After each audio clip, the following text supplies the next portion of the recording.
At the table. My name is Pastor Chad. I'm pastor at the Table Church here in San Benito, and I hope you're having a great Christmas week.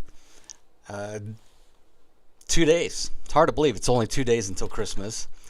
It's also one day until our big event here at the Table Church. We're having a Christmas Eve service, our annual Christmas Eve service. We're going to be telling the true story of Jesus and his birth from Matthew and Luke. And by the way, people have been asking, it is bilingual, so we'll have those passages. We'll read from Matthew and read from Luke in English, and then we'll read from Matthew and read from Luke in Spanish. So I hope you can make it. It's going to be a great evening, 1 hour. It'll be memorable, I promise you. But it's a great place to be. If you have no place else to be, or nothing, you don't have anything else going on, or if you do with your family, bring the family and bring your friends, and then resume what you're doing for the rest of the evening.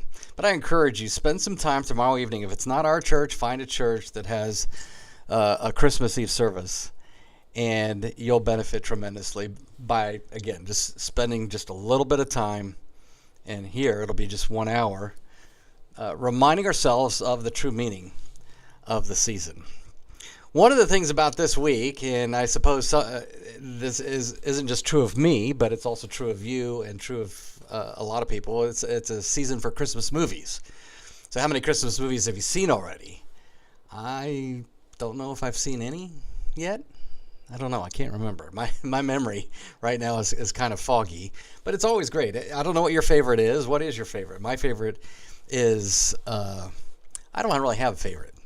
I enjoy watching Elf. I enjoy watching Christmas Vacation. I enjoy watching Christmas with the Kronks. That's always a fun one. And the Santa Clauses. The Santa Claus with Tim Allen and the sequels. I also like the one with Kurt Russell. I can't remember what those were. Those are named, but Kurt Russell does a Santa. He's fun to watch.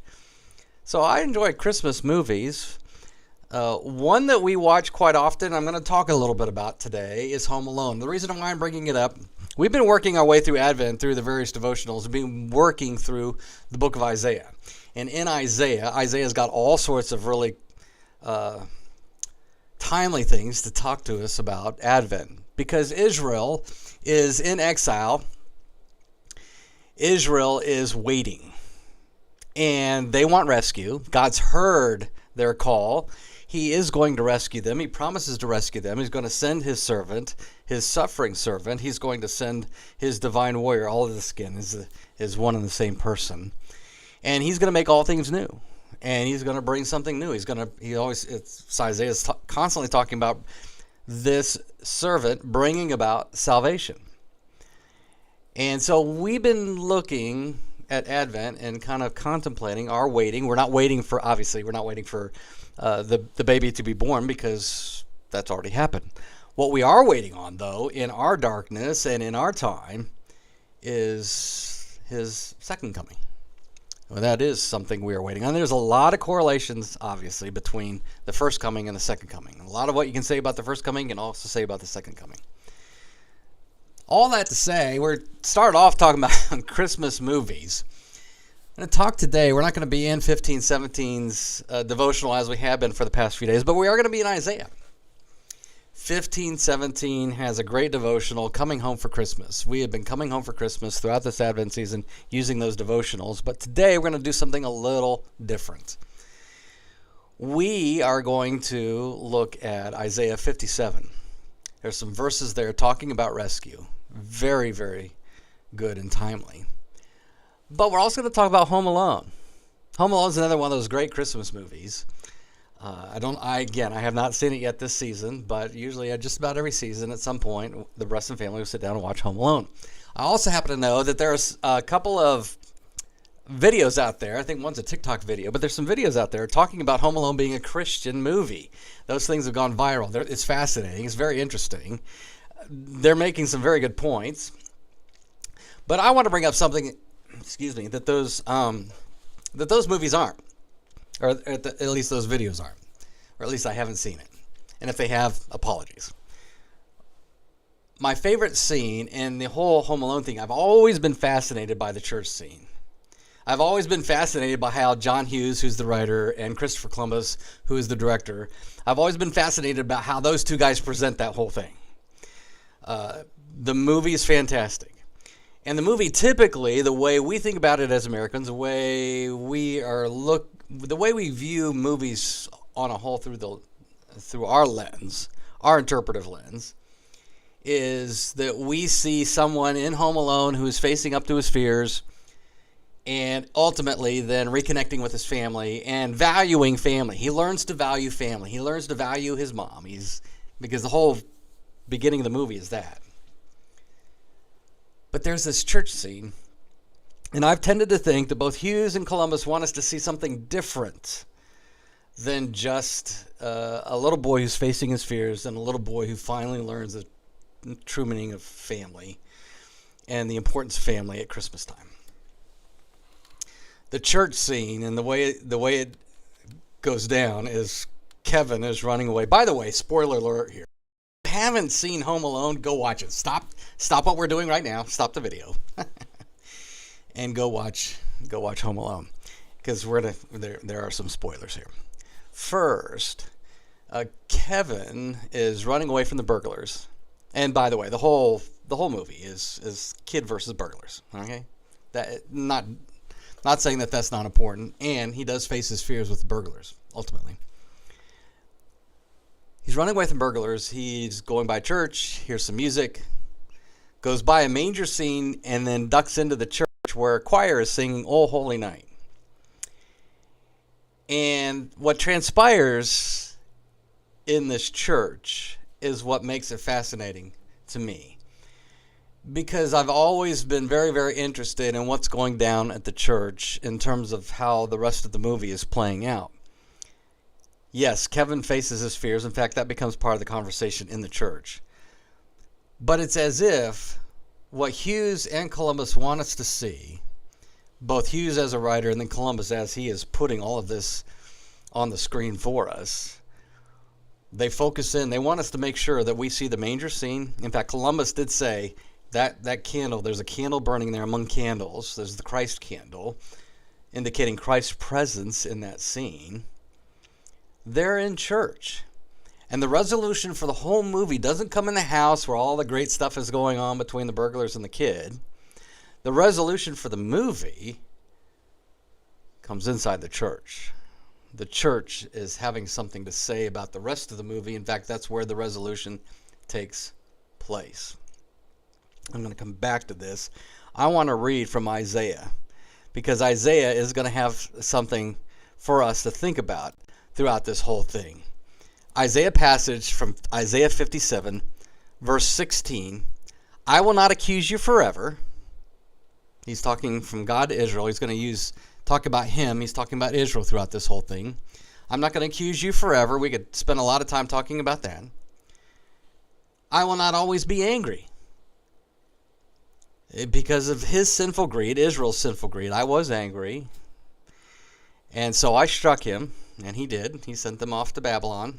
He sent the north off to Assyria, sent Israel off to Babylon. But I will heal him. I will lead him. I will restore comfort to him. Peace, peace to the one who is far or near, and I will heal him. Now, there's the global aspect of all this.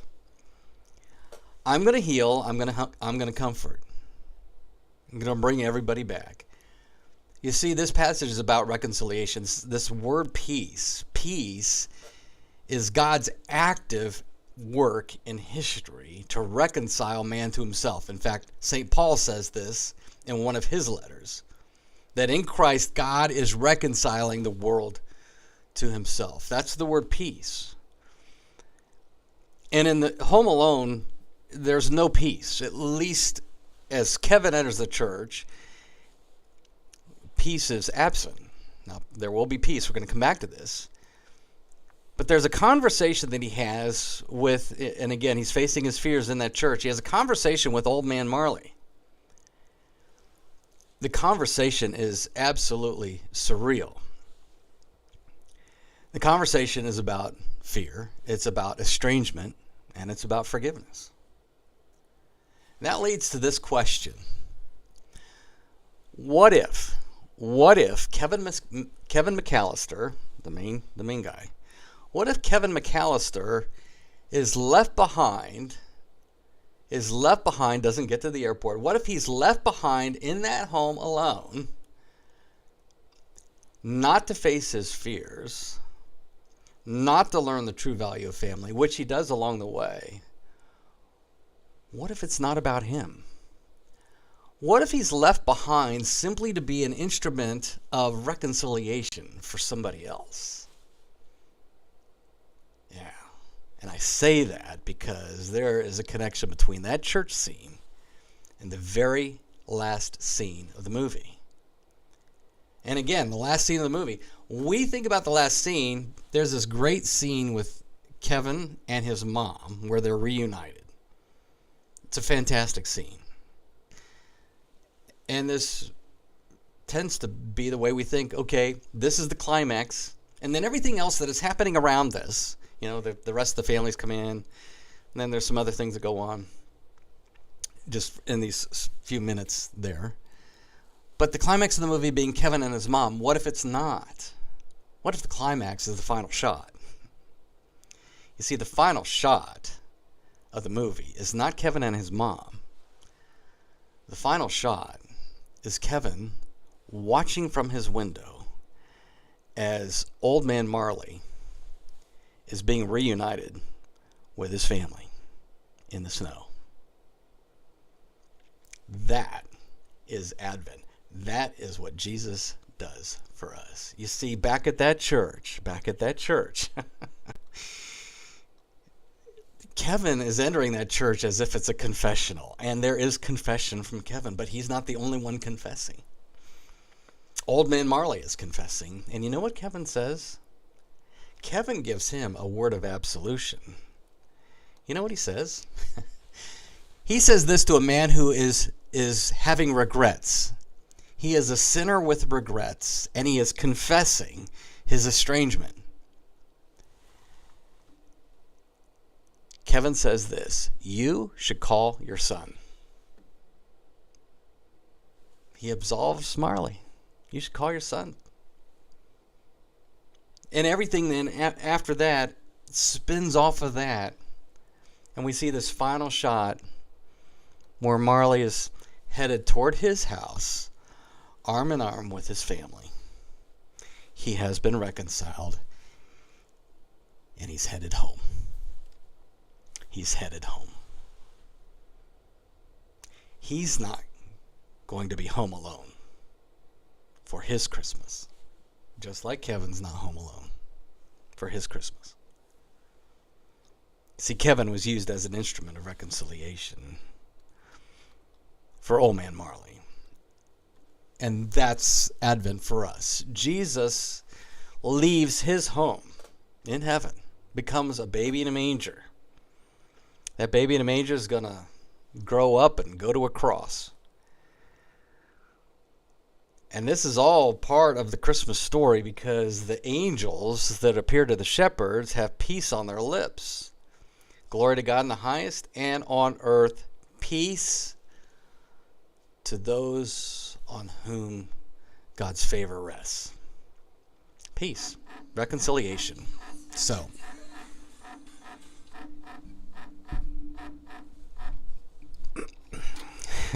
phone calls.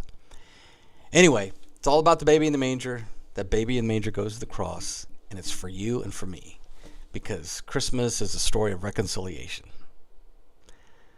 We're going to be telling that story tomorrow in our sanctuary, 6 o'clock. I encourage you, Christmas Eve service with the table. We're going to be talking about this. It's all about coming home for Christmas. That's been the theme of 1517's Advent devotional, and we've been talking about home quite a bit throughout this Advent season.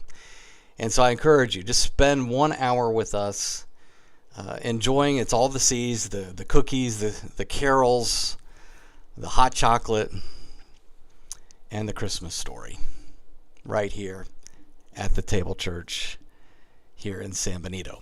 So I encourage you, if you can make it, please do. Bring your family, bring your friends. and remind yourself about what true Christmas is really all about. With us.